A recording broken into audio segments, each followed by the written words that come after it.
भगवान ने दुनिया बनाई थी, जीव को धरती पर भेजा था, क्या संदेश दिया?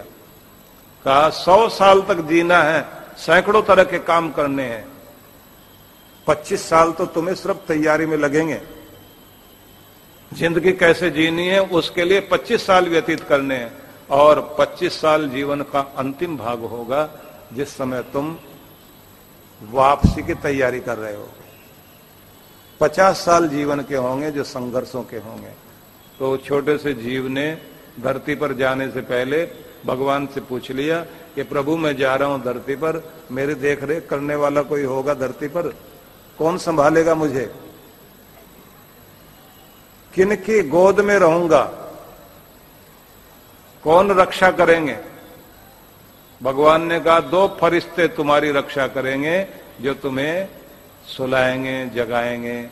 बोले मुझे कोई इलाज की जरूरत पड़े कौन ध्यान रखेगा? चौकीदारी की जरूरत पड़े कौन ध्यान रखेगा? भगवान ने कहा 2 फरिश्ते तुम्हारे लिए दूंगा जो तुम्हारे लिए चौकीदारी का काम करेंगे। बोले मुझे जमीन जायदाद, खाना पीना, कपड़ा, गहना ये सब की जरूरत पड़े तो कोई साहूकार भी दो। बोले 2 फरिश्ते साहूकार के रूप में देंगे जो तुम्हारे लिए जमीन जायदाद भी देंगे, मकान भी देंगे, गहने भी देंगे, ऐसे साहूकार भी 2 देंगे। तो फिर इसने कहा कि कोई मुझे शिक्षा दे, पढ़ाए, जानकारी दे। भगवान ने कहा उसके लिए भी 2 फरिश्ते देंगे जो पूरी व्यवस्था करेंगे। ये बोलता चला गया, भगवान बोलते चले गए, 2 फरिश्ते देंगे, 2 फरिश्ते देंगे। आखिर में इसने कहा कि ये सारे फरिश्ते मिलाकर 2000 हो गए। तो 2000 अगर मेरे अकेले के लिए होंगे तो दुनिया में तो भीड़ लग जाएगी। भगवान ने कहा ये 2000 नहीं, ये होंगे 2 ही, एक का नाम मां होगा, एक का नाम बाप होगा, ये दोनों ही तुम्हारे लिए पूरा ध्यान रखेंगे। 2000 के बराबर 2 ही चौकीदारी भी करेंगे, पढ़ाएंगे भी, लिखाएंगे भी, साहूकारी करते करते। ध्यान रख लेना, भगवान ने कह दिया तेरे शौक पूरे होंगे माँ बाप के जमाने में, और गुजारा करेगा अपने जमाने में। जब तो कमाएगा ना तब तो तेरी गुजर बसर ही होगी, और पूरी जिंदगी याद करेगा शौक तो माँ बाप के जमाने में पूरे हुए थे, उसके बाद तो शौक पूरे हुए ही नहीं। क्या हिम्मत रखते हैं माँ बाप,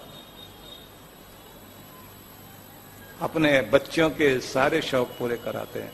तो जब इसने कहा कि 2000 लोग चाहिए एक अकेले के लिए, भगवान ने कहा 2000 के बराबर 2 ही लोग होंगे। तो इसने कहा फिर मैं उनका कर्जा कैसे चुकाऊंगा? जो मेरे लिए इतना करेंगे उनका कर्जा कैसे चुकाऊंगा? भगवान ने कहा बस एक बात का ध्यान रखना, उनकी आंख में कभी तेरे कारण आंसू नहीं आने चाहिए, इस बात का ध्यान रख लेना। क्योंकि मैं सब कुछ बर्दाश्त कर सकता हूं, लेकिन बूढ़े माँ बाप की आंख में बच्चों के कारण आंसू आए तो भगवान कहते हैं वो मेरे से बर्दाश्त नहीं होता। उनको रोता हुआ देखकर मुझे अच्छा नहीं लगता। जो अपने माँ बाप को रुलाते हैं ना, उन्हें तड़फाते हैं, अभागे होते हैं वो बच्चे।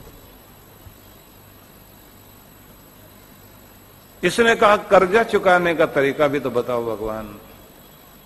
भगवान ने कहा एक दिन तुम्हें भी फरिश्ता बना दूंगा, जब तेरे बच्चे पैदा होंगे उस दिन तू माँ बाप बनेगा तो भी ऐसा फरिश्ता बन जाएगा, और इसी तरह जैसे तेरे माँ बाप ने किया तो भी अपने बच्चों के लिए करेगा। बस यही है कर्जा चुकाने का तरीका।